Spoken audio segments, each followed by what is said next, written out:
Hi, this is Phil, and I'm here to tell you all about the Capes and Lunatics Patreon. Get early access to all of our interviews, including the monthly Chichester chats with writer and comic book legend DG Chichester, new episodes of classic Capes and Lunatics shows, including The Quantum Zone, This, That, or the Third, and many, many more specials, all completely uncensored. Access starts for $3 a month, full video when you pledge $5 a month. Check out the link in our show notes or go to patreon.com/CapesandLunatics. Hope to see you there. Hi, this is Mark Wade, and you're listening to the Capes and Lunatics Podcast. In brightest day, in blackest nights, no evil shall escape my sight, but those who worship evil's might. Beware my power. Green Lantern's light. Hello and welcome back to Sector 2814, the Green Lantern Podcast. I am Phil. Joining me, as always, Master of the Core, it is. I am Will. Hey, everyone. And of course, since we're doing a special, we have a special guest. It is my co-host from Marvel Tales and my once a month We Are the Night, the Batman podcast when Little Hellfire takes their little vacations. It is. Hello, it's Justin the Owl coming in from the Starheart. That's right. So if you have not listened to Marvel Tales episode 13 over on Capes and Lunatics, stop right now and go do that, because this is part 2 of our JLA Avengers special. Did you like that, Justin? I said when Lilith takes her little vacation. Yeah. I like that. Yeah. Well, I can't. I don't think I can mimic on camera the other vacation she takes. Oh, young men.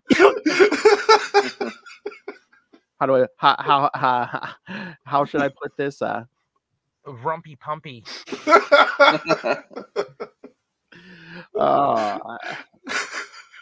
Anyway, we usually start at Sector 2814 with like, oh, hey, Will. Well, there's no new Green Lantern news, except, kids, stay tuned for Capes and Lunatics episode 294. Will and I are going to be talking to Jeremy Adams, the current writer of the Flash book and the upcoming Green Lantern book that we've been waiting like over a year for. Not that we're bitter. Seriously, it's what 13 months, because that last one ended in April last year, and then this is going to start in May. Ugh. Yeah. So they have a definitive date for May now? Yep. I think so. Yeah. It's been solicited. Good. The writer's Jeremy Adams. The artist is, I'm probably going to butcher it. It's XER. Is it Harmonica? I can't. The art looks cool. I don't know how to pronounce the name, so I'm not even going to try to butcher it. But yeah, it should be coming out in May, and then it will have a John Stewart backup story by Philip Kennedy Johnson as the writer, and I'm not sure who the artist is on that book or on that part of the book, but that will then spin out into a John Stewart limited series, I believe, later this year. Fantastic. Is that right, Phil? Yeah, I think so. Yeah, because it was weird, because at first they were going to do the Hal Jordan series and a John Stewart series, and then all of a sudden John Stewart became the backup in the Hal Jordan book, and that's going to spin off into a mini series. So yeah, and we were going to have a different creator on. Hal Jordan originally, the writer was going to be what's her first name? Tamaki. But yeah, we were gonna have a female writer for Hal Jordan, which I found kind of interesting. But yeah, then plans changed for some reason. So yeah, wow, who knows? But now we're gonna get someone I am very much looking forward to see. I mean, I was also looking forward to seeing. Is it Rachel Tamaki? No, it was. Oh, I should remember this, because she was writing Detective Comics for a while. Well, yeah. I mean, I was looking forward to seeing her take on Hal very much. But with Jeremy Adams, we've got someone who's written an episode of the greatest animated series ever produced in the history of mankind. That would be the Green Lantern animated series, of course. I'm sure you're not going to ask him about that. And having someone on that has that level of familiarity with the character and has written the character in another medium and feels like has demonstrated an understanding of the core and the mythology of the Green Lantern Corps and everything. I'm really looking forward to the series. I'm confused because based on the solicits. It says the Guardians have quarantined this sector. Well, last we saw, the Guardians were eaten by this thing, and there are no Guardians. There's no Malthusians. There's no controllers. There's nothing to do with them in existence. So, well, maybe we'll I ask don't know. Jeremy Adams who he's going to explain stuff. Remember at the end of Jeffrey Thorne's one, we had a bunch of dead Green Lanterns, but then in Dark bunch of- Crisis, everyone shows up alive and well. So Yeah. Hmm. And and if I feel like the question that we should ask is not what is the explanation, but will it be addressed? yes, or no? yeah. You know, that's because it's weird. I mean, it's like they've completely ignored the continuity of that series. I could see him addressing it because he is the writer on the Flash book. I've been enjoying his he's been doing Wally West in the Flash book, and I've been enjoying that whole run. I mean, they're taking him off that book kicking and screaming because in a few months when Flash gets to 800 and then reboots to a new #1, of course, he's done with 800 and he's gone on record publicly to say, yeah, it wasn't my choice. Mm. Yeah. Wow. I mean, maybe DC just feels, it's always like you're rebooting to a #1, you got to have a new writer, but yeah, that's strange. Very strange. It's a shame though, especially if they enjoy the book and it shows in their yeah. work. He says he goes, too bad. I enjoyed my time with Wally West and his family. He's like, it's like a quote. He's like, I don't want to, Yeah, that's too bad. I don't like that. I'm sure they'd be like, oh, hey, maybe it's sales or something. But again, I enjoy the book. It's got good art. They're in the middle of a big storyline right now, the 1 Minute War, with all like basically the whole Flash family, like every speedster's in there. And I mean, they're doing it like twice a month for this story arc, so I don't think that book can't be doing that bad if they're doing it twice a month. Modern comics. Well, that's what me and Lilith were saying the other day. It's like, we're talking like Peter David, Mark Gruenwald. Remember when they had like 10-year runs on a book? You would never get that in modern comics. Now, even the #1 guy is not getting 10 years on a book. Or even 5 years on a book. Exactly. Yeah. The book doesn't even last 10 years. There'll be like reboot, 3 or 4 different runs of it in 5 years. The only one I can think of when they rebooted and kept the writer was like Chip Zdarsky's Daredevil. Like he did a series of Daredevil, then they stopped at Devil's Reign, and they came back with a new #1, and he was. It was so weird. Everyone was so cruel. We're like, wait a minute! Every time they anyone reboots Marvel, DC, it's usually a new writer, but they kept the same writer. So why the hell would you reboot the numbering? Yeah. Sales. Yeah. Right. Of course. Yeah. People love their #1s. Yeah. And the variant covers, gotta have those. Oh yeah. Yeah. Well, that's what we always say. It's like, the 90s, we had all those foil covers and gatefold, all the trick covers. Now it's just 20 variants for, especially if it's a #1. Yeah. The 50-to-1 retailer incentives and all this nonsense. Yeah. The 100-to-1s and all that. Yeah. There are people who buy like all the variant covers. Like I know my store, like my guy tells me, is like he has at least one customer. If it's a book the guy likes, he'll buy like every variant cover for like certain ones. Sure. Yeah. I don't know about every issue, but maybe like every #1 or something. But yeah. I mean, that gets nuts when you look at a book like Dark Knight 3. It had like 80 variants, didn't it? Oh. I mean, it was insane. I mean, and you could pick and choose your artist, but I mean, it was like, ugh.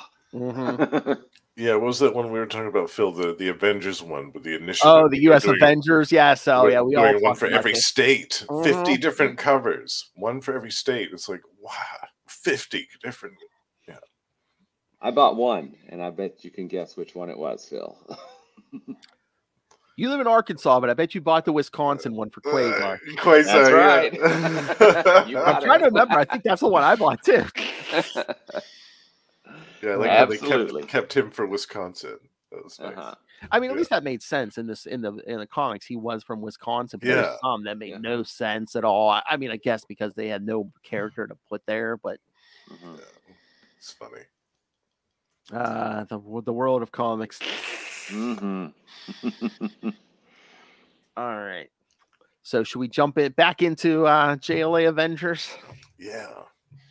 Like we said, there's a lot more. There's many more memorable moments here. So yes. All right, let me pull up the synopsis. So yes, kids, if you haven't listened to part 1, go check it out on Marvel Tales episode 13.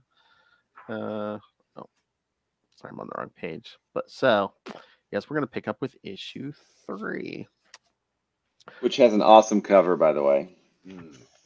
All of these issues have awesome covers. Just everyone on the. Oh yeah, but I mean, issue 4 just epic.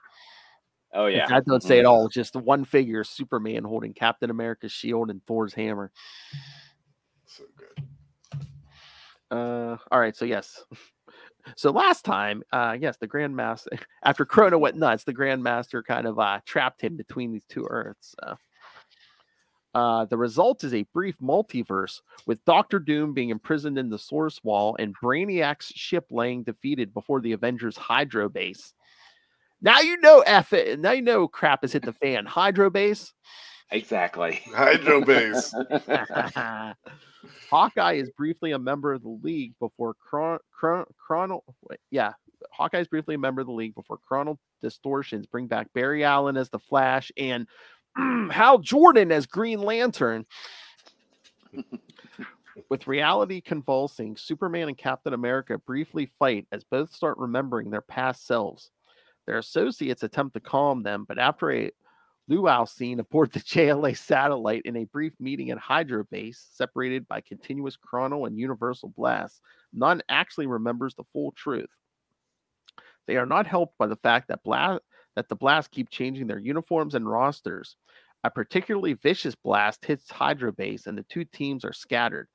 Vision and Aquaman fight a set of Krona's minions in a destroyed, snowing metropolis before Hal Jordan as Green Lantern, Iron Man, Wonder Woman, Thor, and Captain America intervene. Meanwhile, Superman, Martian Manhunter, Barry Allen as Flash, Wasp, Batman, Goliath, and Scarlet Witch save New York from rivers of lava. However, they realize all the people on the two Earths are intermingling, with differences as dramatic as a Daily Planet issue with an interview with Spider-Man by Clark Kent. The two teams converge at opposite sides of an energy wall separating Earth 616's New York City from the blasted metropolis. Superman and Iron Man go to the stratosphere to see what's happening, as the Scarlet Witch and Green Lantern assault Krona's energy form, hoping to defeat him. Beyond Earth's atmosphere, Superman and Iron Man see how the two Earths are being forced together by two immense hands. Superman also notes how places like Latvia and Gotham are wildly appearing and merging senselessly. Well, it is Gotham. It is going to be senseless. The combined attack pays off, and Krona is staved off for a brief time. The Avengers prepare to take the fight to Krona and are joined by the League shortly after. However, they realize they have precious little time, and an unexpected ally intervenes to save both realities, the Phantom Stranger. The Stranger leads them through a mystic corridor to the Grandmaster's lair, where they find the entity in his death throes, having been attacked by Krona. The Grandmaster explains he didn't think Krona would go on with his plan to destroy the universe if his own existence was at stake, with him at the epicenter of the junction between universes. However, he has knowledge he needs to find the key to the formation of universes and is using the powers of the artifacts to force the two universes together so he can witness the birth of a new one. Captain America demands to know how each universe was before the merge. Using the last bit of power within him, the Grandmaster does so. Both teams remember each of their personal stories, and though shaken by their respective tragedies and losses, they agree to team up to vanquish Krona once and for all. Both teams reunite at the JLA moon base, where they prepare as Flash and Green Lantern come to terms with the fact that they shall die saving reality. Giant Man and Wasp realize they are sacrificing their happiness, and Vision and Scarlet Witch give up their hopes of reuniting with their children. Both teams convert an Atlantean Imperial warcraft to reach Krona's citadel, made from the remains of Galactus. Superman and Batman decide to have Captain America serve as team leader, coordinating with Martian Manhunter's mind link to provide direction to the assault. Captain America gives Superman his shield to wield in the assault. Krona is busy and has realized universes have their own consciousnesses, feelings, and life itself. However, as the heroes approach the citadel, countless hordes of enemies attack them.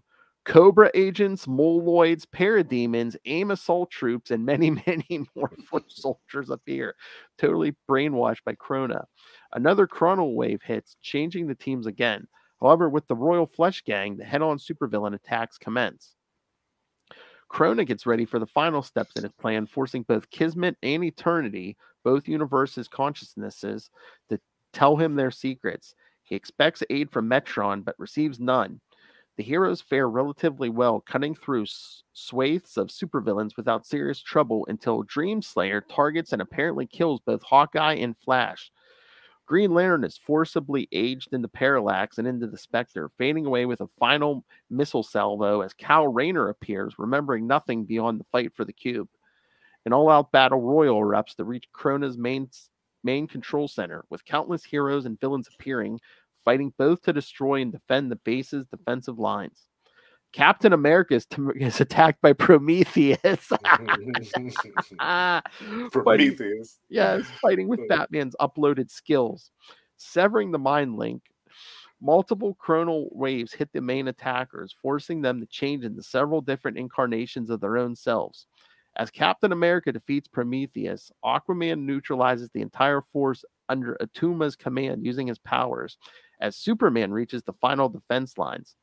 Attacked simultaneously by the radioactive man wielding kryptonite energy and Solar using red sun energy, he is almost defeated until the Vision, heavily damaged, uses the remainder of his battery's solar charge to repower Superman.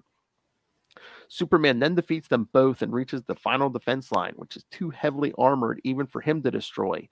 Thor, while being pinned down by several androids, throws his hammer at Superman so he can destroy the wall.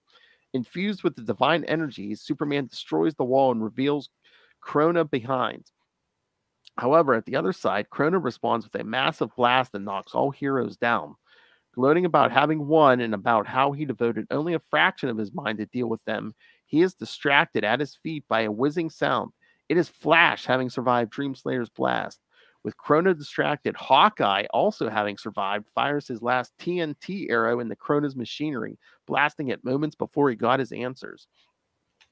Krona is sucked by the resulting dimensional vortex as reality starts to heal.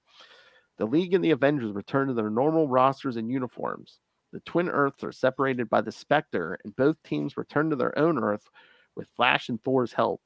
Both teams excuse themselves for their behavior on each other's Earths. In the end, Krona is turned into a cosmic egg from which a universe would be born in 1 trillion years. The two universes return to normal with everything that Krona destroyed being recreated as well. Yes, this would have consequences for the antimatter universe as seen in further Justice League Adventures. However, this all turns out to have been a bet between the resurrected Grandmaster and Metron. 1 trillion years. I think that's the next time we're going to see a Marvel DC team up. Nice. You might be right. All right, so let's go over these. So many thoughts. Again, that is a man you don't have. That's the thing you don't want to see coming at you. A man with Superman's strength wielding Captain America's indestructible shield. And Thor's hammer. And Thor's hammer. Yeah. I mean, you can tell Superman was doing that. He's like, man, I can bash this as hard as I can. It's not going to break. And it was nice that Superman wasn't able to pick it back up again, because Thor says, hammer, yeah. It's like, my dad's kind of a stern guy, but he even recognizes that there are extenuating circumstances, which I think was a good way to slightly retcon, because a lot of people had picked up Thor's hammer at that point. Yeah. I think it worked awesome in the movie, but I never liked the fact that Cap could pick up Thor's hammer in the comics, because I know it happened once, right? Yeah, so, yeah. But I like it in the movie because it works. In the comics, I don't think it works. So that's just me, though. Well, it's kind of a plot point, too, because at that point, Steve Rogers was the captain. He was wearing that black costume. And, Thor comes back to Earth and he's like, oh, Iron Man and that Captain America are disagreeing. Cap's been fired. And he's just like, is this the same man I know? But then when he sees Steve Rogers pick up that hammer, he's like, okay. Oh, yeah. That's I don't know it. why I doubted him. Yeah, Tony Stark's in the wrong. I don't even know what's going on. I know Tony Stark's in the wrong. But yeah, like and this. Oh, go ahead. Oh, go ahead. No, I'm sorry. No, I was gonna say just as we were saying, the issue starts with Doctor Doom and the Source Wall. And the Source Wall, I love In the that. Source Wall. Yeah, the Source Wall is one of my favorite concepts in DC. The whole cosmic DC scope of things. I love that. There's just this weird barrier at the edge of the known universe, and it's made up of all of these colossal, gargantuan beings that have tried to do all of these things and failed miserably. I think even Darkseid's dad is on that wall. Mm-hmm. It's Phil and I have talked a lot about this. They kind of tried to merge a lot of the New Gods mythology with Green Lantern in the last series of Green Lantern by Jeffrey Thorne. And I'm one of those weirdos that I understand why Kirby's important, but I've never. His New God stuff just has never hit with me, and I'm sure it's me. But bringing those into Green Lantern just reinforced what I don't like about that when it mixes with something that I love so much, which is the Green Lantern mythology. And to even pull back, I really feel like the New Gods worked best when they were as separate as they could be from the rest of the DC universe, right? Instead of having them show up everywhere all the time. Right. Boom tubes in every other issue. Exactly. Right. Yeah, I think we talked that during Cosmic Odyssey, where it's just like, I even feel that way about Eternals. I've never been the biggest fans of New Gods or Eternals, but Eternals I think work better because like a year or so ago, I read like that first Eternal series, and where they were kind of in their own little separate pocket. I think it kind of worked better with them. Yeah, not mingling with the rest of the Marvel universe. But I mean, that's such a great image, and you can tell that Perez is channeling Kirby, in the way he draws. Definitely, yeah. The wall, right? Well, yeah, that was probably like his source material, source material. Oh, nice. And I love like the intermingling, because it's like all of at first it's like, oh look, Black Canary's got a new man, Hawkeye. Oh, and I have to say, I forgot to mention this in our Marvel Tales episode, but have you noticed the titles of each issue? Oh yeah. Yes, yeah. So, A Journey into Mystery is the first one, I believe. The second one is A Contest of Champions. Yeah. And then the third one is this Strange Adventures. And then the final one is The Brave and the Bold. Right? Yes. Yeah. Which is just, I mean, these are callbacks to these classic titles of DC and Marvel, which is another great little Easter egg, I think. Yeah. The foundation titles, as it were. Oh yeah, Busick and Perez are big, of course, big fans of history. Hell, at this point, Perez is part of how much history. Yeah. And this is like a kind of a historical document up to this point, especially the last issue, because you have pretty much every character that's ever been an Avenger or has ever been in the Justice League. Yeah. Even if they show up in one panel, they're still there. They're still represented, and that's a lot. That's a lot of characters. And some of them even show up in different iterations. Like we get Hal as Hal, and Hal as Parallax, and then Hal as Spectre. And then we get Kyle showing up, and he's just like, "Okay, I'm here now. What? Keep fighting, right?" Yeah, and then the blue Superman we see briefly, and all kinds of. We see a mullet Superman for a panel. Mullet, we see the Eric Masterson Thor. Yes, because I think was it him and Electric Superman? It's like, oh, who are you? Yeah, back to back. Yeah, what happened to you? Oh, and we even get the Beast as Lion Beast, not Classic Beast, right? Well, in the beginning of 3, we get Classic Beast, but so even we get different versions of the Beast. I love how they like play with like the themes of like the instead of that first JLA Justice League Justice Society crossover, you put the Avengers in there. Oh yeah. I love that. And there were these three. Oh, go ahead, Will. Yeah, that's right. Go ahead. There were these 3 stories that they were talking about in issue number 3 these 3 adventures that they all went through together. Oh yeah. One of them was the Grim Reaper and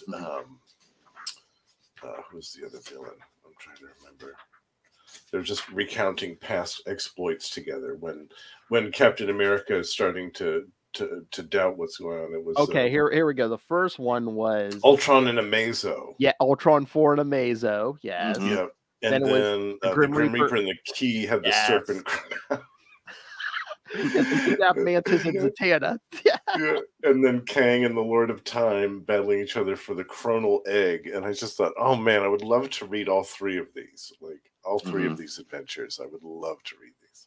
And even like that next page where like, oh, it's not the Masters of Evil. They're still stuck in that dimensional void. That was the crime syndicate in an issue of Justice League. Well, I mean, and on this, you know, I mean, this splash, we get Silver Centurion, Iron Man. Yeah. We get Guy Gardner making Moondragon very uncomfortable. Yeah, exactly. And the way that Green Arrow and Hawkeye, you know, what does he call him? You know, match that beardo, no sweat, blind eye. You know, blind eye. but no, who's cooking during this luau? I mean, Jarvis is serving the food, but it's Rick Jones and Snapper Carr. Yeah. Oh, well, yeah, that makes sense. Yeah. But you know, we get Hydro Base for Avengers. We also get Avengers Mansion. We get the JLA satellite, right, early on, and then so we're getting, you know, all of the meeting places, you know, from both of the teams, you know, because we went from the mansion to Hydro Base and back to the mansion, and then there was that weird time when they were the UN and it was Avengers Compound or Avengers whatever it was, yeah. But I mean, just look at this one page, like when Cap starts freaking out in the middle of Avengers Mansion. I mean, look on the floor. There's Booster Gold, Hellcat.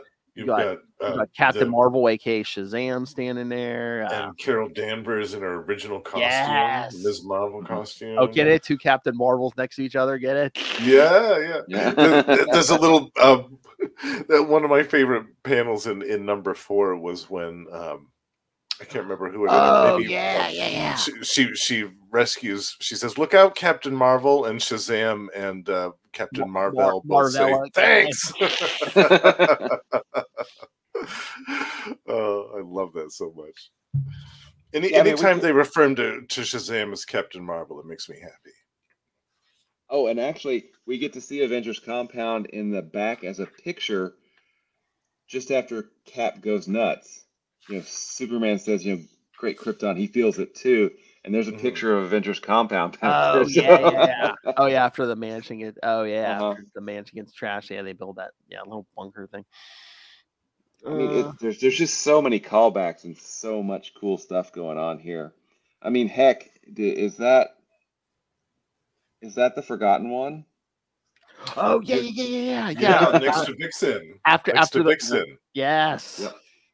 I mean, we had White Vision. Oh, look. Oh, on that same panel with the Forgotten One, we got Namor. There's my biscuit. My favorite biscuit. Yeah. But no, like, another one of my favorites, Dr. Light. I love. Dr. Light. But I mean, if you're a huge fan like the 3 of us are of both universes, I mean, this just blows your mind. It's just like, it's a feast. It's really every page is a visual feast. The visuals and just it's like, oh yeah, remember when Amazo and Ultron 4 teamed up? It's like, wow. Yeah, I want to read that.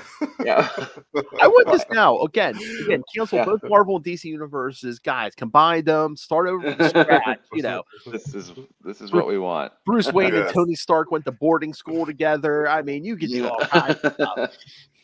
Well, I'm wondering too, in a few years, somebody made that argument when some of this stuff goes public domain.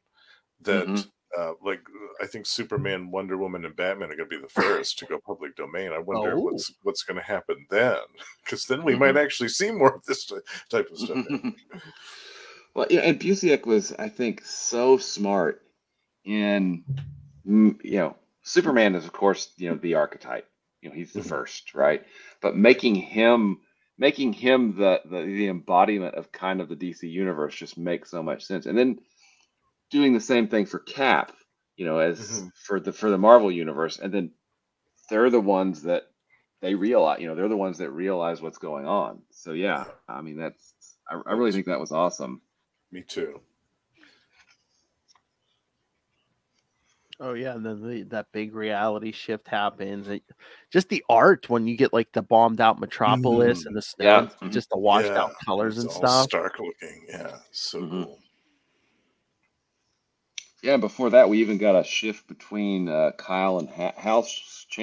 Kyle changes into Hal earlier than that in the book a little bit. Yeah, and there's just so many things that, there's just so many little details that if you come back and you read this thing 3-4 more times, you're always going to find something new.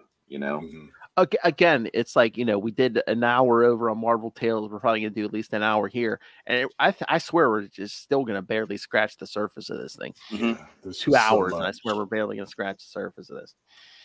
There's so much on every page. There's just so many details to take in. I mean, you could read this a dozen times and still not get it all. I mean, they could have stretched this out more than 4 issues. They could.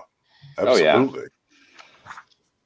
Yeah, especially if we had seen like that stuff with the Mazo and Ultron teaming up. Oh yeah, and the Grim Reaper and the key with the serpent crown. I mean, Modern Comics, they would have done another miniseries where it's like, oh yeah, look at the past tales from this combined universe. Yeah, there would have been an editor's note, and then there would have said, "See this miniseries for more." Yes. Oh, that would have been one of the few times I'm like, yes, give me more miniseries. Yes, more of these. Yes. Yeah. Oh, look, Will. One panel with 2 of the big archetypes of your reading history. Cap and there you go, Cap Jordan. Yeah, exactly. Side by side. Love that one. Well, there's just so much here, and we get so many different versions of so many different characters too. I mean, we saw Yellow Jacket back in the first 2 issues. Now he's Goliath, right? Goliath. I'm sure he's been Giant Man before, so we're getting so many different iterations. It's just, if I remember correctly, and please correct me if I don't, the Amalgam Earth is actually an Earth in the DC multiverse, but it's also has an Earth number in the Marvel universe too. I think you're is right. That right? I think you're right. I think so. I mean, I know that's not Avengers JLA, but it's at least topical, right? Right. Yeah. It's related. Yeah, for sure. I mean, it's kind of when the first time they fought, but it's. I don't think they were. Oh wait. That's another one I was hoping that they would go back one day and revisit the Amalgam stuff and do another issue of some of the ones that had the one shots. Do another one of those. Oh wait a minute. And a couple of new ones. Yeah. That Amalgam Earth, it's saying it has like 4 aliases: Earth 9602, Earth 962, Earth 496, and Earth 1996. Wow. Okay. Nice. I'm assuming at least 1 or 2 of those are in Marvel, and at least 1 or 2 of them might be DC. But yeah. Oh, wait, okay. The Amalgam Universe was originally designated Earth 962 in Marvel Encyclopedia, but a few years later, Official Handbook of the Marvel Universe Alternate Realities 2005 #1 changed its number to 9602. Oh, okay. Within the post-crisis incarnation of the DC multiverse, the Amalgam reality was numbered as Earth 496. In the Essential Wonder Woman Encyclopedia, while in its current version, it is known as Earth 1996. As stated in Dark Crisis Big Bang #1.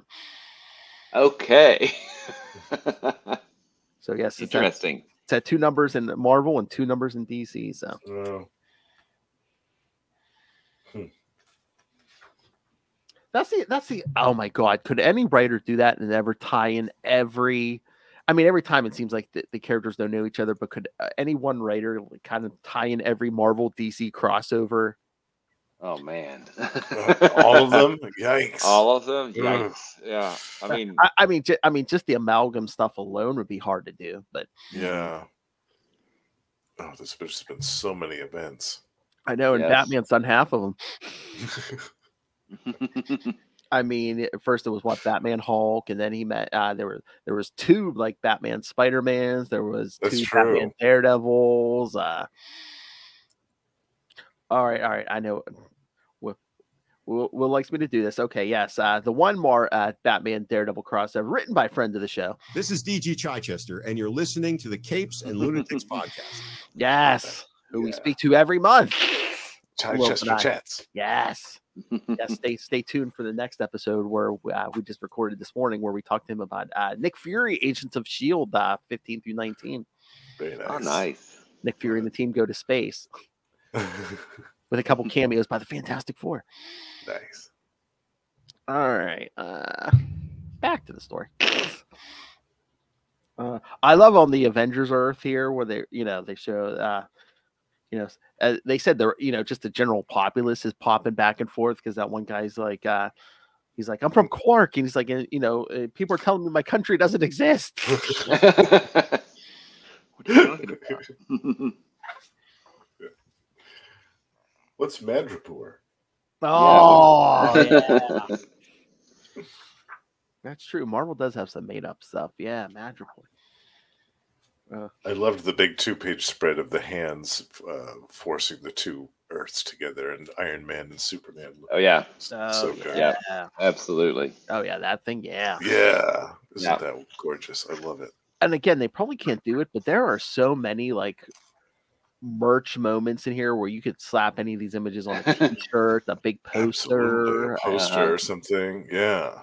Yeah, just like 4 or 5 pages later, you get the Grand Master revealing how reality should be to all of the characters. And it's this giant double-page splash with all of the heroes around it, and then snippets. You get to see Lex Luthor being elected president, right? There's Jon Stewart. There's Nightwing and Barbara Gordon there. Phil. Yes. Thor and Beta Ray Bill. You get the Justice Society, Ultron, the Thunderbolts. Great series, by the way. Yes. The new Teen Titans. I mean, there's so much. Wait a minute. Even Onslaught. Yeah, far left's over there underneath Aquaman. That's part of the Gatherers, right? Let me find the page. Is that what's his name? Proctor. Proctor. That is, yes, Proctor and Cersei. Yeah, yeah. Isn't that evil Black Knight for Yeah, it's Proctor and Cersei. I mean, there's just so much stuff here. The Supreme Intelligence. U.S. Agent versus Cap. Oh yeah. Jack. You get the mansion. There's Jarvis with a gag on, which is the Masters of Evil, the Mansion Siege. Yes. Oh yeah. It was the Eradicator. Yeah, definitely. Yeah, the Reign of the Supermen. Yeah. Dead Jason Todd. Oh, look, Will. DC 1 million. There's that Justice Legion A. Hal's pointing right at it. Yep. Jon Stewart. Yep. There's just so much stuff here. That guy, Exodus with Ilyana Rasputin. Yeah. Oh my God. Look right right above Superman's face. There's the Avengers from Heroes Reborn. Oh God. Oh yeah. Boo. To their credit, Marvel never like wiped that from continuity. It's like, yeah, it happened. Yeah, that's true. They will always admit to that. Yeah. We just don't talk about it, right? Yeah. It's the first rule of Avengers. The first rule of Reborn is there is no Reborn.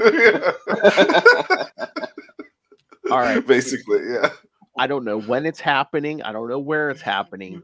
But eventually, I believe I got Lilith to agree to cover the whole Heroes Reborn event. But she said it has to be a night where she can get completely drunk. Yes. Even I won't touch that. Can you imagine? I know, even Justin won't do that. Yeah. I was going to say, can you imagine a completely off the rails little Hellfire, drunk and high, revealing that? Oh my God. That might have to be Patreon for the life. Yeah, it has to happen. It has to be. Yes, it has to be totally uncensored. Captain America's big boobies. All right. Oh God, it's gonna be great. And little feet, little feet, and pouches. Yes. Oh my God. But yeah, if you keep going, it's like, yeah, you get those. The 2 pages fall or. Oh yeah. You get the little panels of each one. Yeah. Yeah. like the Oh, man. destruction. Jason Todd, Batman, and Bane. Oh God, yeah. guess- It's just Thor. You see Thunderstrike and Yeah. mhm. Hank Oh, Pym with a trial God. of Yellow Jacket after he hits Janet. Oh yeah. yeah, Captain America. He gets to see that armor era. Oh, Yeah. the armor, yeah. Fighting Chance. Yep. Yep. Yeah. The end of Grunwald's run. Mm-hmm. Oh, Aquaman losing the hand, of course. Yeah. My hand. Vision, my mind. Yeah. Poor with my Wanda and the kids. kids. Yeah. And then Barry's death Yeah, Barry gets to see his own death. the first time. Yeah. And we get, of course, Hal, madness, death. And Kyle, there's a little shot of Kyle there. Yep. Yes. Because we Respect always with the theme in this area. Yeah, that bastard Hal Jordan. Exactly. This was still pretty fresh after that, right? Actually, no, this was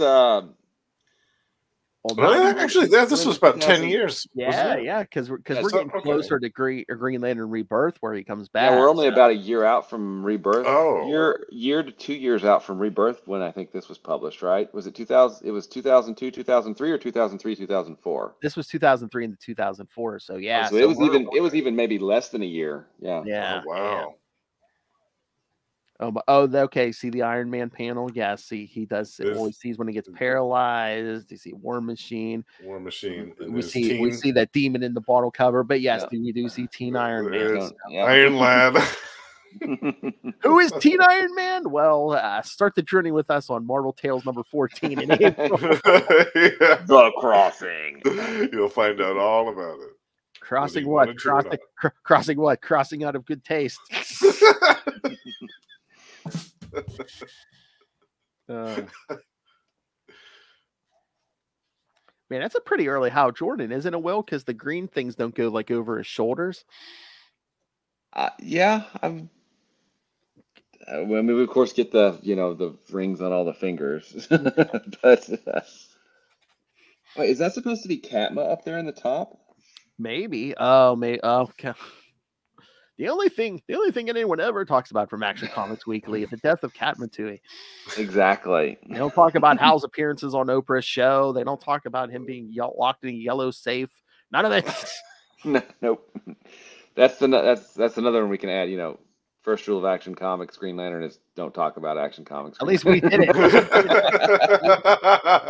We did it early on. No. And I think it was like for the 50th anniversary of Action Comics. Can you imagine? 50th anniversary. Yeah. Yeah. So basically, the two teams are like, oh, all this tragedy. Do we stabilize? They saw Heroes Reborn and decided, yes, we're still going to go back. Now that's dedication. Yeah. Oh, I love it. But basically, Cap and Superman shaking hands. Yes, we fight. I love how Krona made his base from the remains of Galactus. That was pretty awesome. Yeah. Yeah. And then again, we get the 4 with that iconic cover. Classic. Oh yeah. Oh man, that would make a great poster too. Again, look at that cover. What's worse than a pissed off Superman? A pissed off Superman with Thor's hammer and Cap's shield. Yeah.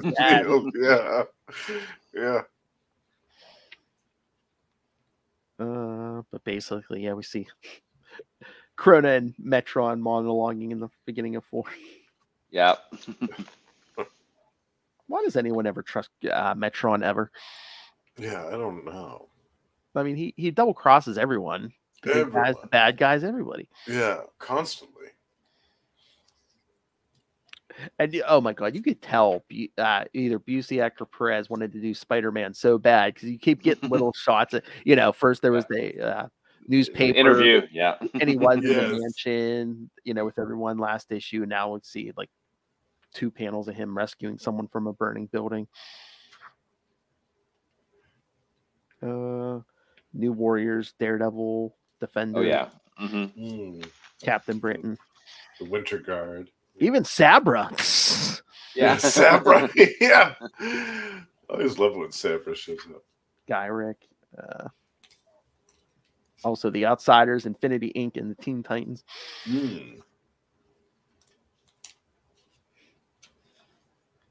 And Morgan Edge. But yeah, no, we see the Vision freaking out because, about the loss of his children. So, again, this one page here where like Wanda hugs him and stuff, I mean, that's more closure than they ever gave them. And like in the, after they in the turned series, into yeah. Vision and everything. Yeah. It was basically like, oh yeah, I guess we're not married anymore. Vision kind of died and came back. Yeah. And then we get a there nice were lots of moments that they glossed over, but they addressed them in the story, which is really nice.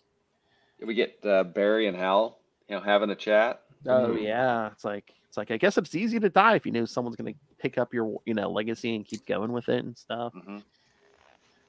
Aquaman and Thor have a nice chat for a little bit.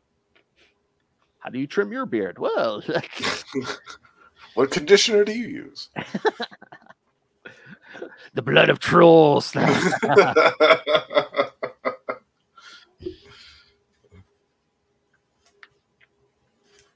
But yeah, see, like them modifying this Atlantean craft, everyone's working on it. You got Batman and Iron Man down there. Iron Man, too bad we got to take all the power from the guns. Batman, I don't like guns. Yeah, no guns. Batman, my favorite character. I couldn't remember if we did that this episode yet, so you're welcome. And then we get them, going into battle there on that 2-page spread with, Thor on one side, Superman on the other. I mean, geez. They're all shouting Avengers Assemble. I love it. Yeah. But even before that, just Captain America handing Superman his shield. Basically, like, I'm going to be sitting on the command craft. I ain't going to be out there swinging, so here, take it. It's fantastic. I love it. But And even Wasp the smallest says, Justice League land-based. Yes. It's cute. But the big moments, the small moments, I mean, Perez makes them all look incredible. Yep. Definitely. And like we were saying before, everybody that's ever been an Avenger or a member of the Justice League shows up in this battle at some point. Yeah. And sometimes in different versions of their costume. Like, like I once mentioned that before, went- the second Dr. Light, she's the one that intervenes between the two Captain Marvels, and she's wearing a different costume than she was a few panels before that. Yep. Yeah, because the wave hits and people just start popping in and out, or their versions or something. I love when Captain America's like, Batman, how about you? Batman, and he just sees Batman going into the thing. He's like, well, give a shot if you need help. And again, just the moments that happen. Batman versus Batroc. Yeah.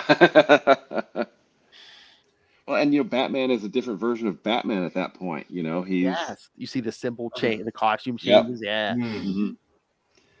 And we get Hercules fighting Screaming Mimi, who is, of course, a Thunderbolt at this point. Yes. And who Busiek in Avengers Forever, she was a future Avenger. Yep. So. And then, Black Canary takes her out. Yeah. And then he's the captain now instead I was of gonna say, Captain America. Yeah. Suits change. Yeah. The suit changes. Yeah. Oh, and here you go, Phil. Super mullet. Yeah, at the bottom. Super mullet. Yes. Oh, what was that 90s podcast title I said? If we're gonna do a 90s Superman podcast, well, because between his electric powers, and I was like, mullet. The electric mullet. The electric mullet. That's what it was. That's a great title. All 90s Superman, yes. I love it. The electric mullet. You may be the only podcast that would cover that red and blue Superman. I would do the whole 90s. Start at 1990 and go all the way to 1999. Well, there was some great stuff in there, like all the Roger Stern stuff was fantastic. I mean, for most of that decade, I mean, Superman had like four monthly books. I mean, it was basically a weekly book. So yeah, there's a lot of good stuff in there's there. a lot of stuff you could cover there. Yeah. Hell, the death of Superman alone. Yeah. Well, then we get a great, Hal is fighting with the Atom on his shoulder, and the Atom changes costumes 3 times. Hal goes from no white in his hair to white in his hair as Parallax. And then Kyle comes back. And then he's Kyle, yeah. And then we get actually a good shot of Kyle on the next page with the Atom and Ant-Man, which I thought was really cool. Yeah. I love even the Atom when Ant-Man catches him. He's like, we have met, right? It's getting hard to tell. It's getting hard to tell. Yeah. Getting hard to tell. But yeah, just like glorious fight scenes, just yeah. Superman and Graviton. Yeah. Oh yeah. And then we get Wallace West down there near ice on that next page. So that's not Wally. That's the darker Flash. Yeah, right? the alternate version. Yeah. I love this too. You've got all these like little known characters in these 6 panels really quick. You've got Amazing Man in one, then you've got Magdalene, who was barely an Avenger. She was, I think, barely even with the team. I see D-Man behind Black Lightning. Crimson Fox, Justice, Sandman, who was also barely an Avenger, and then Living Lightning, like all these kind of C-listers just laying into all these guys. I love it. Okay, I know you'll listen to this later. Russell, when look in this one panel, Hawkgirl was smacking Hobgoblin with that. Man. Oh yes, yeah, Hobgoblin's in this. Yes. And we have a Quasar appearance on that same page with Magdalene and yeah. Oh yeah, he's blasting. What is that robot from? I think Legion of Superheroes, wasn't it? Or maybe the Forgotten People. I can't remember. I can't remember. Yeah. But then that one page we were talking about 2 Captain Marvels. Yeah. Oh my God! Because the Shazam Captain Marvel's punching Ronan the Accuser. And Marvel is hitting Black Ad. Well, and there's Jay Garrick fighting a Red Skull. It looks like on the couple pages before that with Power Girl and the Falcon and the original suit Wonder Man. From Wonder Man. I mean, from Avengers number 9. The green and red costume. Yeah. And we've got War Machine up there. I am going to embarrass myself here. But who was the character that Kurt Busiek introduced and George Perez introduced? Triathlon. Yeah. Triathlon. Thank you. Yes, to see him on the page there too. Yes. Oh yeah, because I think he was in the current roster at the time. Yeah. Yeah. Yeah, I think he was with the team then. Machine Man, like old school Machine Man's on there.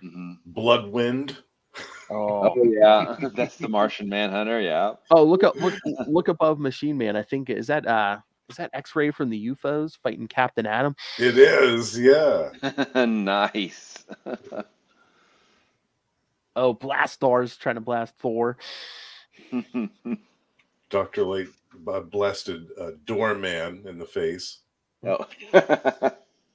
Great Lakes Avengers. The Great Lakes Avengers.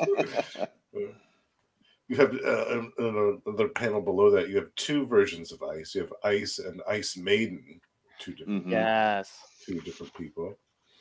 Oh my God! Look right below Power Girl. Stingray. Stingray, yes. Also an Avenger. Yes. Yeah. During the Hydro Base years. That's right.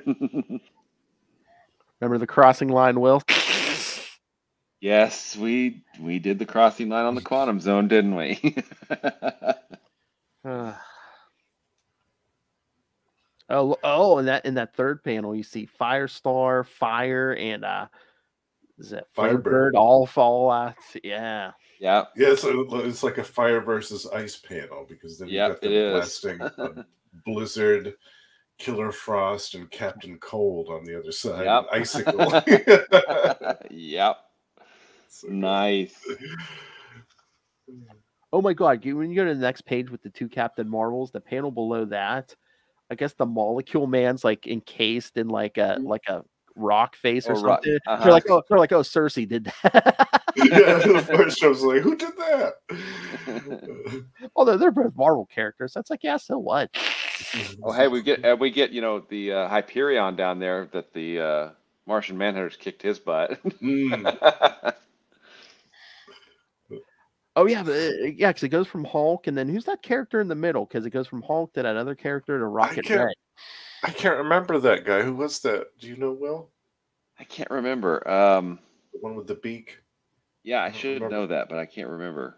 Was that a DC one? I think that's a DC. Yeah. Will, was that the one? Remember when we were doing Guy Gardner? There was like maybe on the other side of Justice League 100 when they had like that spaceship or whatever. Wasn't there some alien guy, or was that him? Maybe maybe that was. I don't know. That's been a long time ago that we read those. If that is them, man, they're pulling deep. Oh, who's that? She was a member because she's Shi'ar. Oh, Death Cry. Death Cry. Thank you. Yep. The purple, yeah, Death Cry. Then we see Batman has taken down Batroc the Leaper, but then a bunch of villains show up, and then but then Black Panther shows up to lend a hand, plus Huntress and Black Widow. Widow, yeah. And then that's when Prometheus tries to ambush Captain America. I'm Prometheus. I've just uploaded Batman's fighting skills. That'll be more than enough to defeat you. And Steve just like, oh. Yeah, you think so? Let's find out. Oh, so much. Like I said, that's just the giant fight scenes in this. It's so good. Oh, who's that? Sandman's crescent. Oh, Sandman.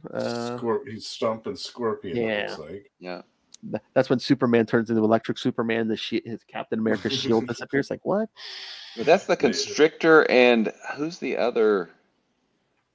Is that the Constrictor? I think. Is that Major Disaster at his feet there? Major Disaster, yeah, or yeah. From the what was that? The substitute Justice League or something, or Justice League Antarctica. That's what it was. Yeah. That's what it was. Oh my God! But then Captain America smacking Prometheus with that photon shield. Yeah, he's still got his light shield. Neural chafe, hypnotic lights, pre-programmed skills. Try fighting the Workschmock, mister. That'll teach you focus. Basically, like, yeah, come on, I fought Nazis. Come on, super Nazis. Come on. I love how they keep. Yeah, I love how they keep changing the Wasp's costume because they always change anyway. Yes. Every panel she's wearing something different, which is completely tracks. That tracks completely. There's Blue Devils at the bottom of that page. I mean, there's just so much cool stuff in here. Crossbones laying in the rubble. Oh my God, there's one of the member of what was that? The Resistance from Captain America. Those guys in the yellow suits. Yes. Oh yeah. And in the bottom, there's Diana with her leather jacket. Yes. 90s Wonder Woman. Yeah. Everybody had leather jackets. That's right. That's the thing to do. If you change your look, you put a leather jacket on. Oh, and this is my favorite. Actually, my favorite Scarlet Witch costume is the one she had in Force Works. I loved that. Oh yeah. She's got that on briefly here. I loved seeing that again. Oh, but then we see Kyle Rayner in his classic costume. Will. Yeah. With Iron Man, he's basically, Iron Man must help Kyle design like this huge gun. And that, am I wrong? Is that his space armor from like the 140s when he was going at like 141, 142, where he's going up against? He was in space because Centurion. It's either that or it has those things on the glove. It's either that or it's like the armor he had like from like 300 to like 318. Yeah, that's what I thought. It was might be the like- issue Oh, okay. 300 armor. Yeah, Mhm. because just those things on the glove that screams me. Yeah, but then we get all the Namor battle at the bottom of that page. Yes. Yeah. And another one of my favorites, Maxima. Yes. Love Maxima. Oh, Marina's there. Steel. The Beast, Plastic Man. Yes. Oh yeah. And I love how Aquaman shuts all the Atlanteans down. Oh, that's like almost like a trick, like Grant Morrison's first JLA arc when Iron Man or Aquaman shuts down one of the White Martians. He's like, yeah, I basically reached into the part of your brain you that evolved from sea life, you know. Yep. It's still there.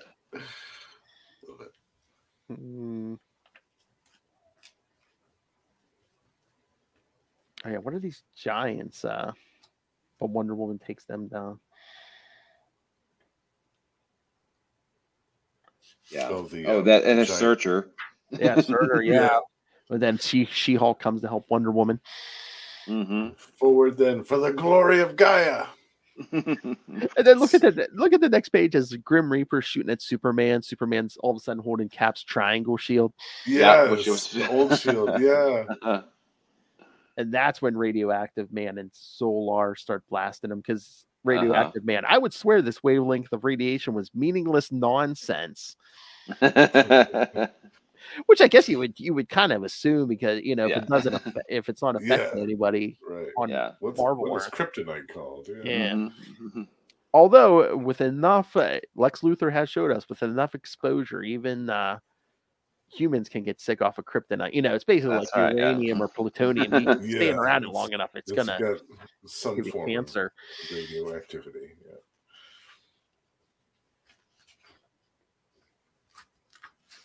But yeah, just And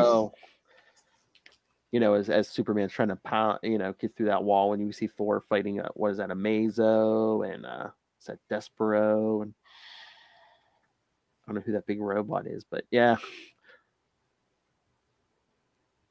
There's someone. But that's when he whips the shield or the hammer, like Superman. Yep. Mm-hmm. And we get the Lion Beast at the bottom of that next page. Yes. But then we get that's Charlie 27 from the Guardians of the Galaxy. Yeah. Animal Man. Even or a couple pages back, it was like it was a scene of a bunch of characters running the other way. But was that Martinex or whatever? Martinex? Yeah. So, yeah. There was Nikki And in another panel too. Yeah, we've got Yondu in this one, plus Kilowog. Oh yeah, there's Julia Carpenter, Spider Woman with Martin X, Orion of the New Gods. Yeah, Who was Silverclaw. Yeah, Silverclaw, and then there was what is his name? Steve Lytle did the covers for the series. It was written by Grant Morrison. Aztec, the Ultimate Man. Oh yeah. Yeah. He was in JLA for like an arc. Yeah. I thought you were going to say Triumph. I was like, oh, no. No, not Triumph. And then is that's Starhawk down there in the bottom, right? Yeah, Starhawk and... What, Son of Quasar? What? Nobody knows that. I love when we covered that Guardians of the Galaxy arc. And they revealed Starhawk was like future Quasar's son or something. And yep. Remember Ray's reaction? That's where we got the drop of... What the F? Yeah. That was the source of that? Yeah. Oh, I love it. That's fantastic. I heard that. I'm like, I got to cut that out of the Let's go to the fouls. What the F? We got Animal Man, Mr. Miracle. Kilowog, yep. Kilowog, top of the page. Yeah, Krona's basically blasting everyone away. And of course, Flash. Everyone thought they killed Flash. Flash is alive, and who saves the day? Hawkeye with the TNT era. Yep. Who would have thought Hawkeye and Flash save everyone? That's right. Everything starts like dissolving back to normal. Yeah, it's like I guess Barry Allen disappears and Wally comes back. Yes, Wally. Yep. It's like, wait, was Barry here? Mm. You get a great final appearance by Hal here as the Spectre. Yep. Oh yeah, because because Martian Manhunter's explaining to Captain America, it's like, yeah, that's Hal Jordan who you're just fighting with. Yeah. We get Kyle, here at the end. Yep. Mm. All in all, this is an awesome book. And I think it did a really good job of representing pretty much every era of Green Lantern, to keep it topical here, right? Yeah.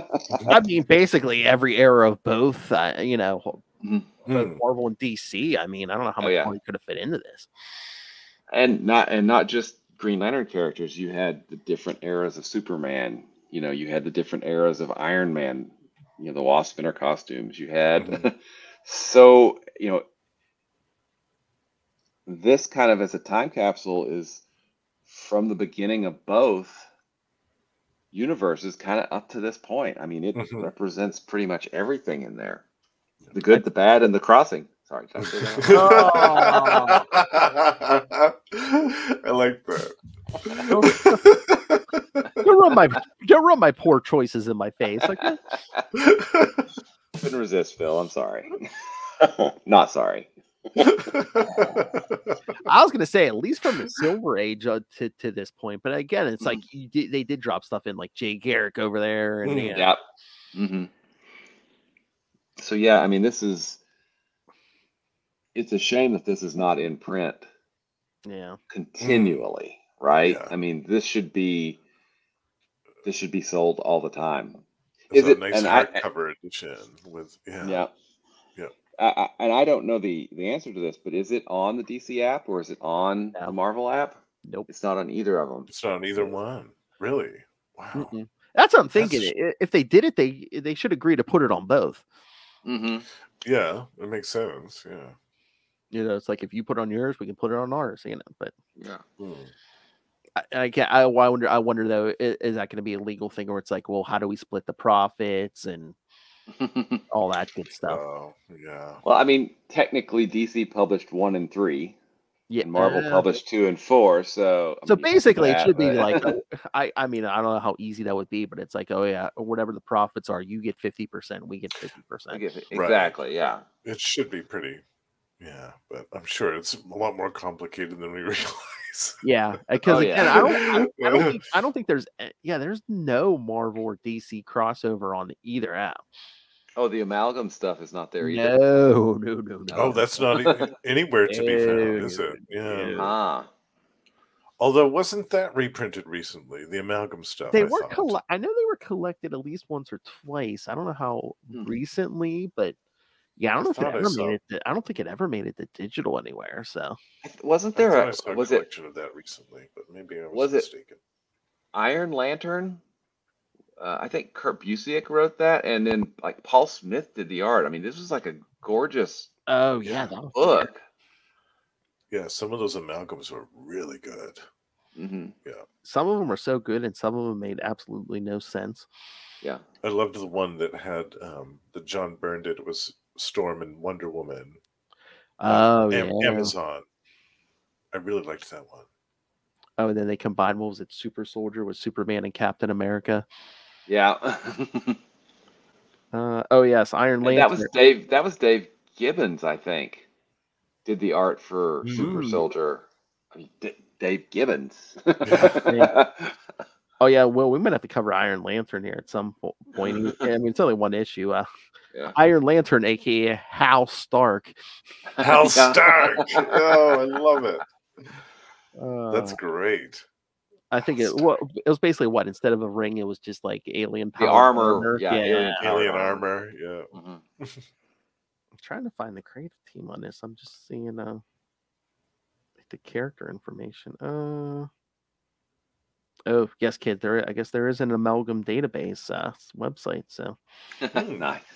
The only thing, thinking about JLA Avengers, the only thing I think I would have liked to see just a tiny bit more of, if they could have somehow crammed it in, was to see something like, Epoch or Eon, some cosmic level being aware of what's going on. We got Galactus, so and that was very central to the plot. But then also like the Guardians of the Galaxy. I mean, they're not Guardians of the Galaxy, Guardians of the Universe. Right. Powered godlike beings that are trying to deal with all the chaos or something that we didn't really. Of course, I'm a big fan of the Guardians and a big fan of Eon / Epoch / Era. So. Yeah, that would have been cool too. Oh yeah, to see some other witnesses to this event Mm-hmm. on a cosmic level that would have that type of awareness, that would know that something was going on. Yeah. Yeah, Celestials. Oh yeah. The living tribunal, like Exactly. We did see. I think we saw like a picture of him or something, but not necessarily the tribunal. We did get to see, of course, Phantom Stranger was in there. Eternity and Kismet, making out. Yeah. I liked that. I liked that. That was a cool little twist, actually. I mean, yeah. I mean, well, you always could have worked in our favorite dimension of manifestations, Oh yeah, exactly. We're all infinity and eternity and all them get like physical forms and stuff. Yeah. Oh yeah, but we're gonna have to cover Iron Lantern #1 at some point. Yes, written by Kurt Busiek, penciler Paul Smith. 1, 2, 3, 4, 5, 7 inkers on one issue. Oh wow! Jeez. Yes. Paul Smith is sublime. I mean, a fan since his Uncanny X-Men work. He did Leave It to Chance, I think, probably around this time for Image. Was it Image? Maybe, but yeah, just a wonderful artist. I remember he did the X-Men and Alpha Flight, I think it was. That's the 2-issue. Great I book. That one. Yeah, I read that one so much the covers came off those. That was a big deal at the time too, because the X-Men were just starting to become the juggernaut, that they were. So you didn't have overexposure. You got, it's more X-Men. Yes, please. I'll take some of that. And it's the same writer? Sure, I will do that. Yeah. All right, so final thoughts on this. Should we do favorite moments from this? Because we did. Yes. Yes. Oh yeah.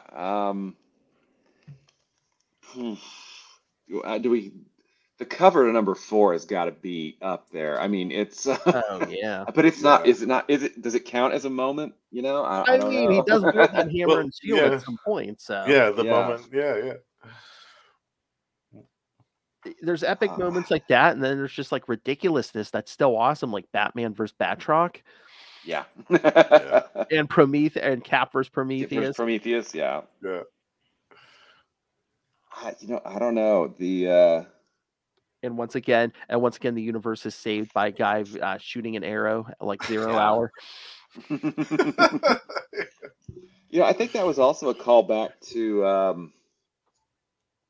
It was so when you had Avengers and West Coast Avengers, they would do the annual was a crossover and they played softball, right? Well, remember the one where they all died? Yeah.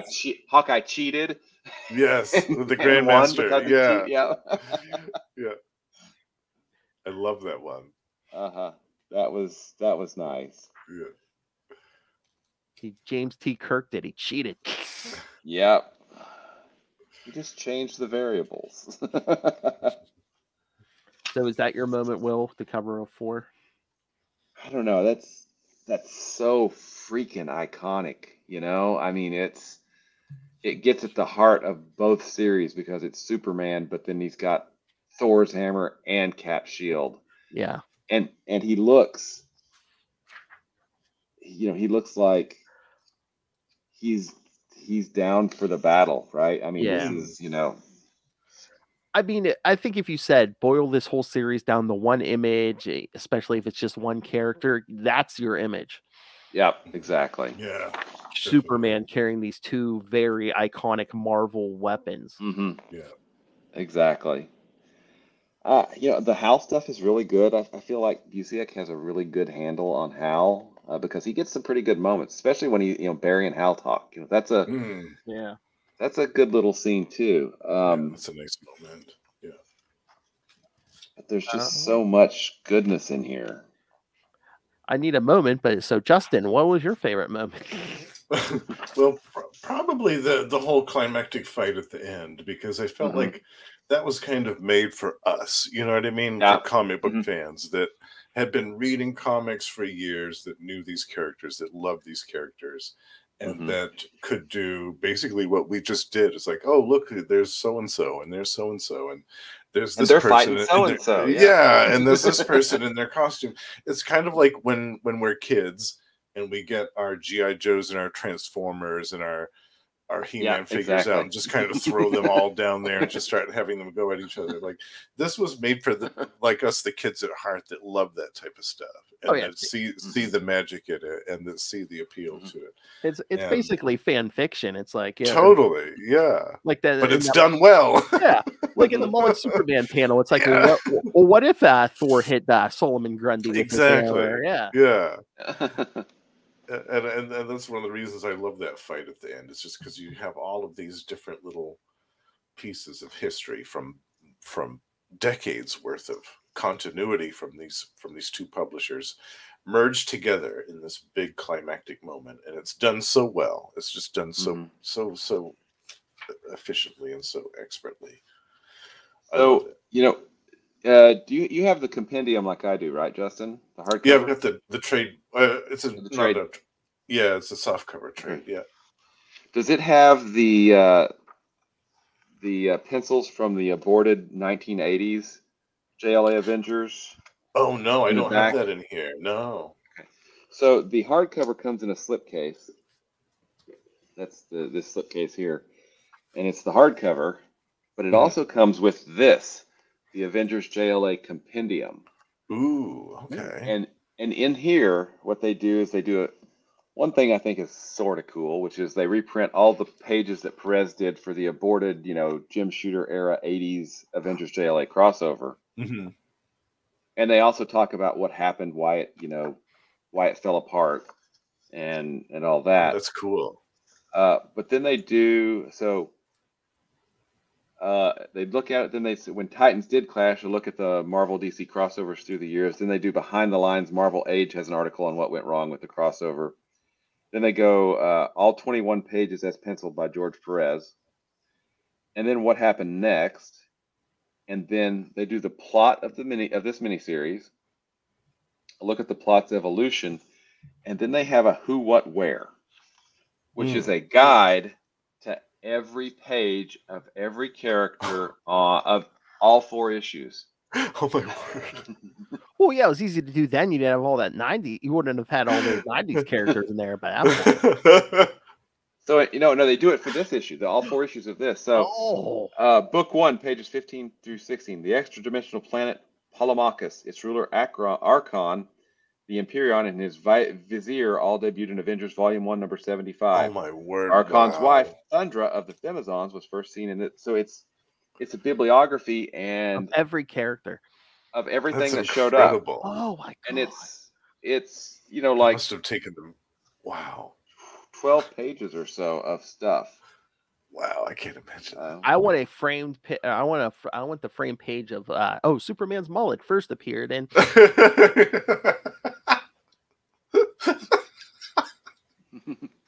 Hang on, let me look. Oh.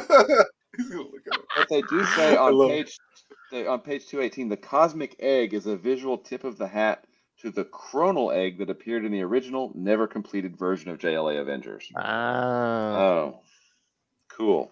So, Mullet Superman, hang on. I'm sure it's in here. There's a lot to get. There's so much stuff in issue 4. Yes, that must have several pages. You could probably do a phone book just on issue 4. Yeah, it's pretty darned awesome. So, this may have been reproduced elsewhere, but if you can get the hardcover with the slipcase, it's awesome. Nice. I'll have to find that. Yeah, that's awesome. Electric Mullet Phil. Electric Mullets, yes. All right.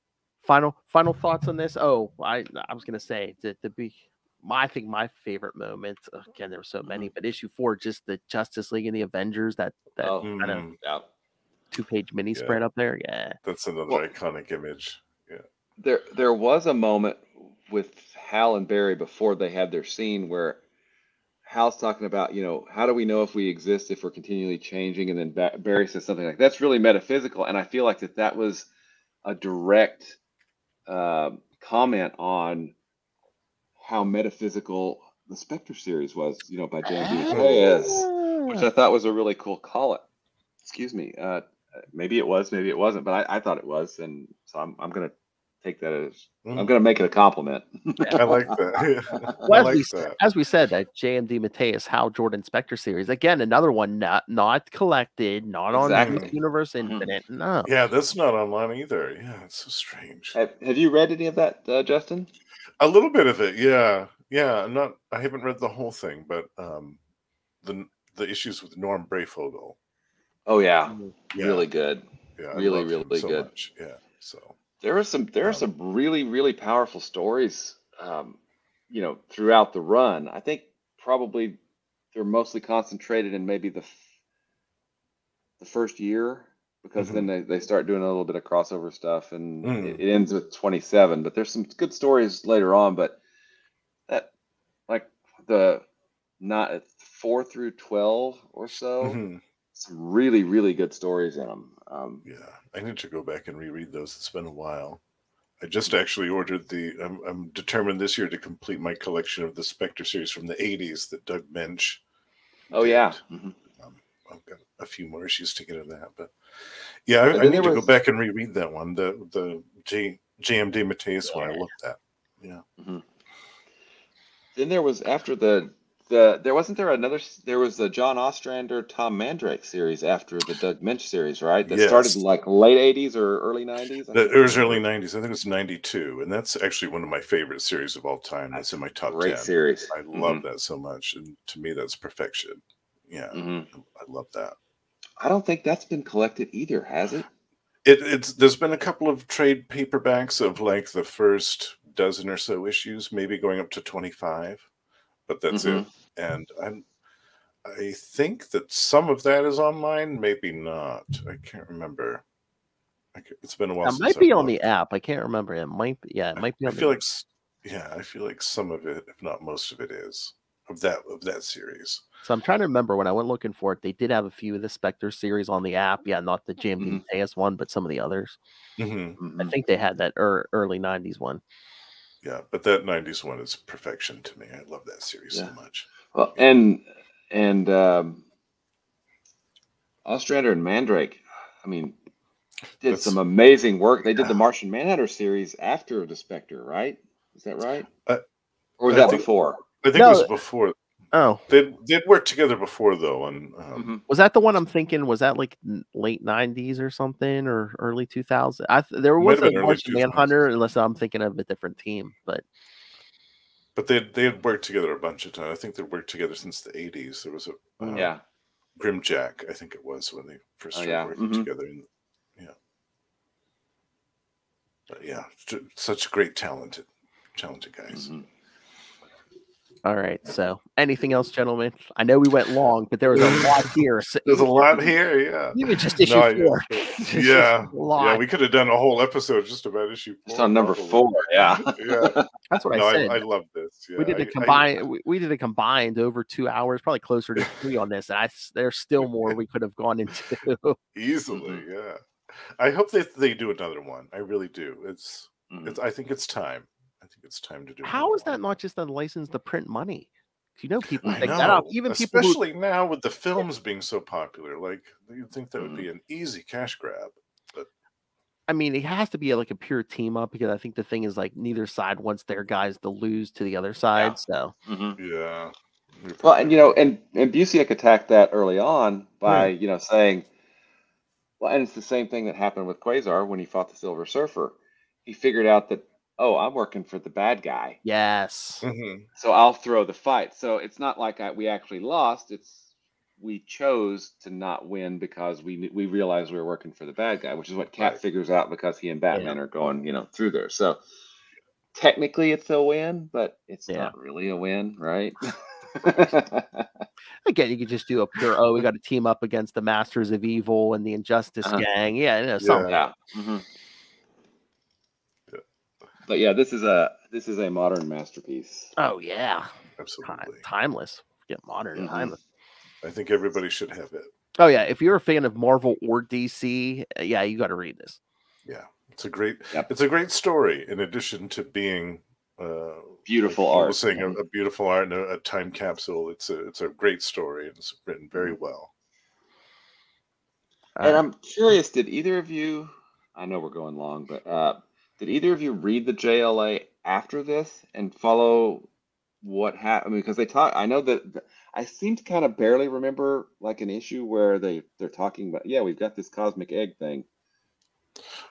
No, it's been a long time, but I do remember reading this.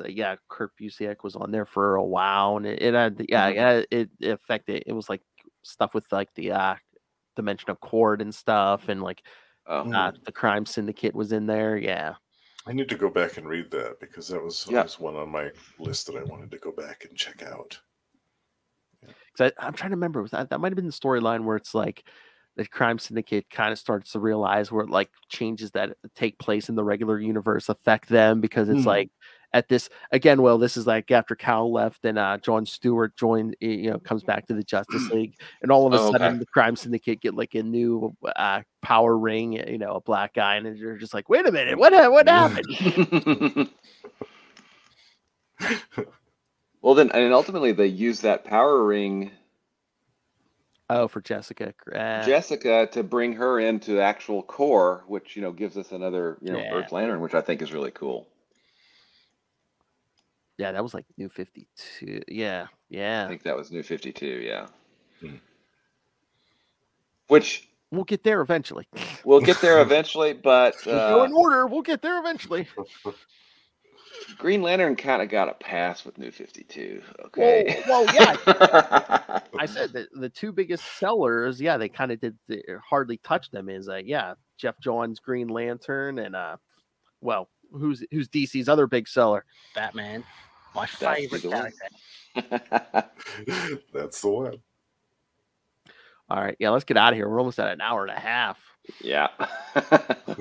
Well, kids, between these two episodes, don't tell us we didn't give you anything this week. Yep.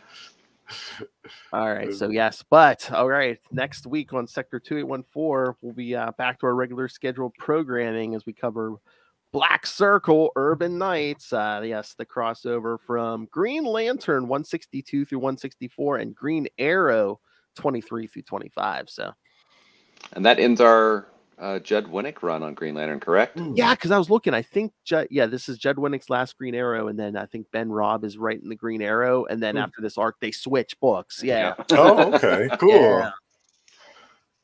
Nice. I guess it's prep for both of them to jump through each other's books.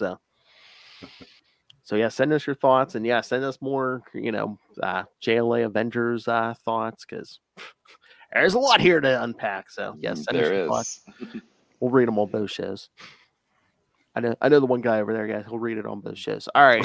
So send us your thoughts. Email us CapesandLunatics@gmail.com or call the voicemail 614-382-2737. That's 614-38-CAPES.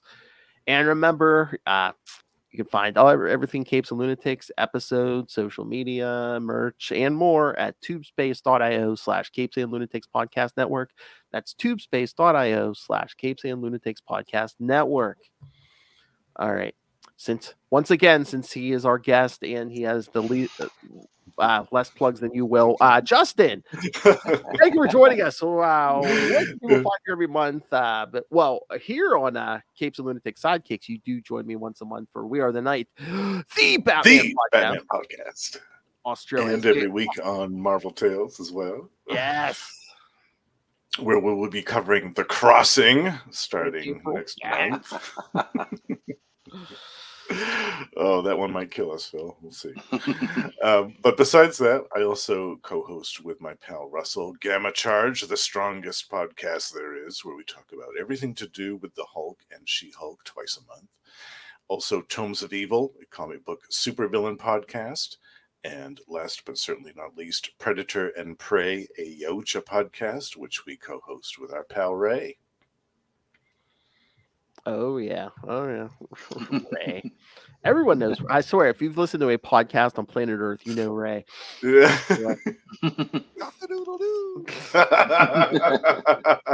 Oh, I don't know if Will ever heard. Justin once told me what him and Lil Hellfire have in common. Things in common, cannabis and comics and other things starts with C.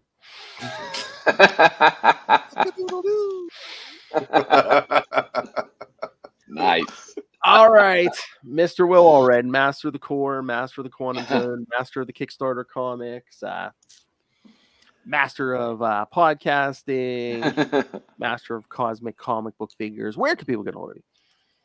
You can find me at Wallred. That's at WALLRED at Gmail and Twitter and Facebook and all those other social media places. You can also find my comic work. I write a book called Crossover Division that we have successfully kickstarted 4 issues. It seems to be a thing now. And we're going to do a collected edition real soon. If you want to check out Crossover Division, you can go to crossoverdivision.com. I also read a book called Diary of Night. You can check it out at diaryofnight.com. And Phil is not the only podcaster that I annoy on a weekly basis. I also hang out with Kevin Joseph, writer of Tart, and we host a podcast called Explain Yourself, where we bring on comic Kickstarter creators and discuss their live projects and try to get more eyeballs on, indie comics on Kickstarter. So that's a lot of fun. Every Friday night at 11 Eastern time. And finally, if you are here, you obviously have great taste, which means you love Quasar nearly as much as Phil and I do. And you can find out more about Quasar at the Quantum Zone, quantumzone.org. I'll put it in my navel. He goes limp in my grip. I hope it's going somewhere nice. I pour some out, Jordan. I do. No. All right. Thank you for joining us. Thank you, Justin, for joining us. Thank you, Will, for joining us on Marvel Tales. Yeah, kids, watch or listen to both episodes. Yes. Come back to Marvel Tales for the Crossing next episode. Come back here for the Green Lantern Green Arrow crossover next time.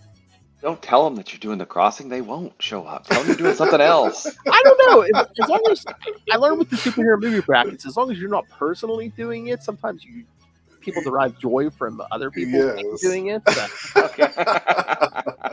And it's not like we're going to be talking it up, Will. Okay. Yeah.